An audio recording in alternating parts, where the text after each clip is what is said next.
Assalamualaikum warahmatullahi wabarakatuh. Apa khabar murid-murid? InsyaAllah hari ini kita akan sambung PDPR kita dalam tajuk sirah yang bertajuk Itqan Membawa Berkat ataupun Itqan Menambah Berkat. Sebagai rujukan, kamu boleh membuka muka surat 142 hingga muka surat 145 di dalam buku teks. Okey, kalau kita tengok dalam gambar ni, apa yang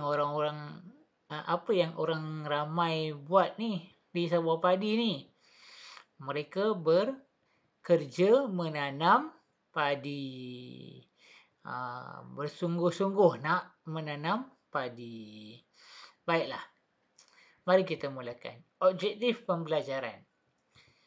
Apa yang kita akan belajar hari ini? Yang pertama, kamu akan dapat menyebut maksud itqan. Yang kedua, membaca kisah Nabi Muhammad yang itqan dalam melakukan pekerjaan. Ketiga, membaca kisah Nabi Muhammad yang itqan dalam melakukan dakwah.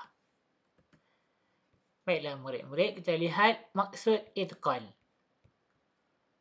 Itqan adalah tekun dalam beramal ataupun melaksanakan sesuatu pekerjaan secara sempurna dan disertai dengan usaha yang bersungguh-sungguh.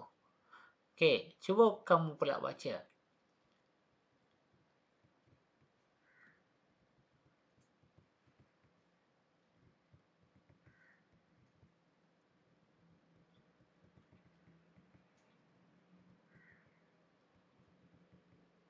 Okey, bagus. Itqan. Kamu kena ingat, bila Ustaz sebut itqan, maksudnya tekun ataupun rajin dalam beramal dan buat pekerjaan tu dengan bersungguh-sungguh. Contohnya seperti seorang murid ni, dia belajar bersungguh-sungguh. Okey, cuba kamu fikirkan, mengapakah sifat itqan sangat penting untuk kita amalkan dalam kehidupan? Kenapa kita kena tekun dalam melakukan pekerjaan kita? Cuba kamu fikirkan. Ya, betul. Kalau kita bermain-main ketika melakukan pekerjaan, apa yang kerja yang kita buat semuanya tak akan jadi, kan? Jadi kita kena tekun dan bersungguh-sungguh dalam membuat pekerjaan. Kalau cikgu bagi homework, kena dengar betul-betul dan cuba untuk membuat kerja rumah yang cikgu bagi itu dengan bersungguh-sungguh. Kalau tak faham, boleh tanya cikgu. Boleh WhatsApp, boleh Google Meet, boleh tanya. Jangan risau. Cikgu semua akan membantu awak semua. Okey, seterusnya. Itqan Nabi Muhammad boleh dibahagikan kepada dua. Iaitu, ketika melakukan pekerjaan dalam kehidupan dan ketika melakukan dakwah kepada orang Mekah. Okey, kita lihat. Itqan Nabi Muhammad dalam melakukan pekerjaan. Sejak kecil lagi, Nabi Muhammad sallallahu alaihi wasallam sangat rajin dan bersungguh-sungguh dalam melakukan sesuatu pekerjaan. Baginda pernah mengembala kambing. Nabi pernah mengembala kambing dan membantu bapa saudara Nabi, iaitu Abu Talib, berniaga. Nabi waktu umur Nabi 8 tahun, Nabi pernah mengembala kambing. Dan waktu umur Nabi 12 tahun, Nabi pernah membantu bapa saudara Nabi yang bernama Abu Talib berniaga ke Syam. Awak umur 8 tahun, apa awak buat? Cuba kamu fikirkan. Beza awak dengan Nabi Muhammad. Okey, seterusnya. Sikap jujur dan akhlak mulia Nabi Muhammad sallallahu alaihi wasallam menyebabkan baginda dikenali sebagai Al-Amin. Al-Amin ni kita belajar dalam tajuk tahun 2 dalam kalangan masyarakat Arab.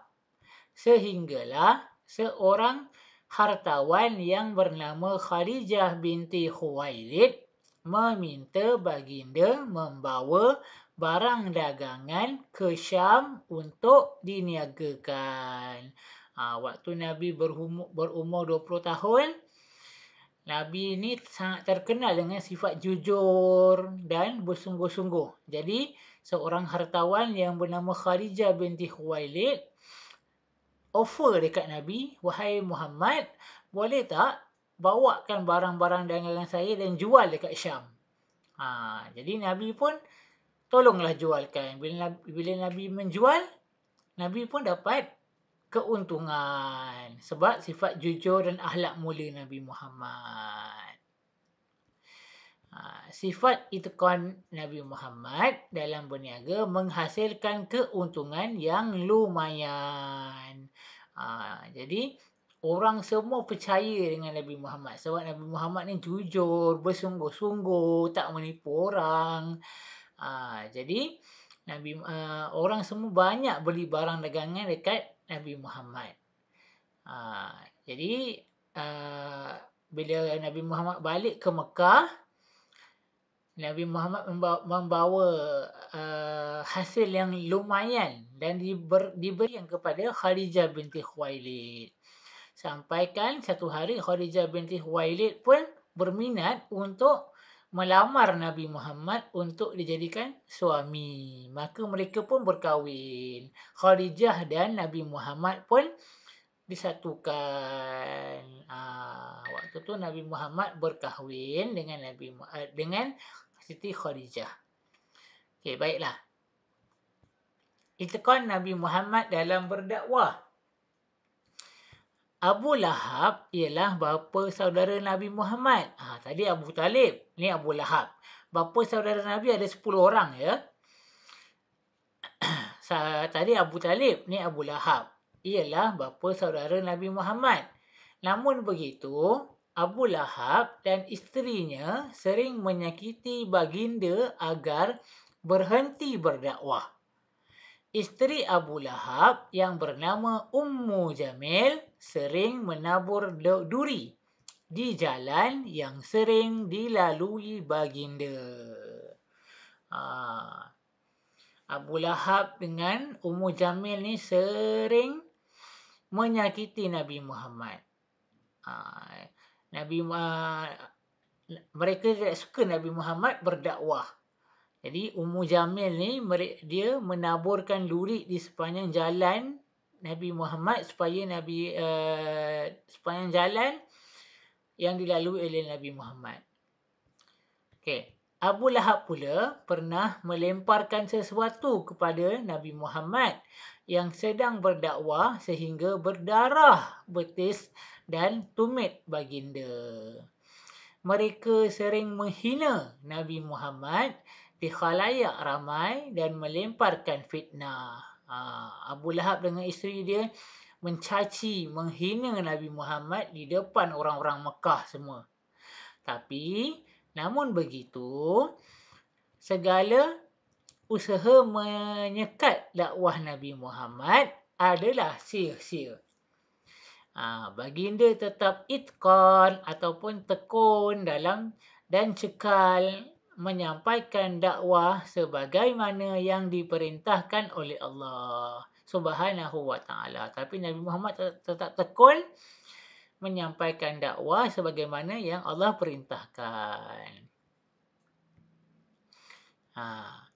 Ni sepanjang jalan ni kita tengok duri-duri ni Ummu Jamil dia letakkan duri-duri supaya Nabi Muhammad terpijak duri ni. Jadi Abu Lahab pun menghina Nabi Muhammad supaya orang-orang Mekah menggelak, mentertawakan Nabi Muhammad. Nabi Muhammad SAW juga sangat itikad dalam beribadat dan mendidik anggota keluarga, para sahabat serta masyarakat agar menjadi hamba Allah yang bertakwa. Nabi Muhammad ni bukan sahaja tekun, bukan sahaja bersungguh-sungguh dalam mendidik, uh, bukan sahaja bersungguh-sungguh berdakwah, tapi Nabi Muhammad pun bersungguh-sungguh mengajak anak-anak Nabi, isteri Nabi dan juga sahabat-sahabat Nabi supaya beribadat kepada Allah Subhanahu wa taala. Okey. Apakah maksud dakwah? Dakwah bermaksud menyebarkan ajaran Islam. Baiklah murid-murid, sekian saja pelajaran kita hari ini. Nanti kita akan sambung lagi pelajaran kita pada minggu hadapan, insya-Allah. Dan Ustaz akan masukkan soalan di dalam Google Classroom. Okey, jangan lupa untuk buat dan hantar di dalam Google Classroom ataupun di dalam WhatsApp Ustaz. Sekian. Assalamualaikum warahmatullahi wabarakatuh. Stay safe dan jaga diri.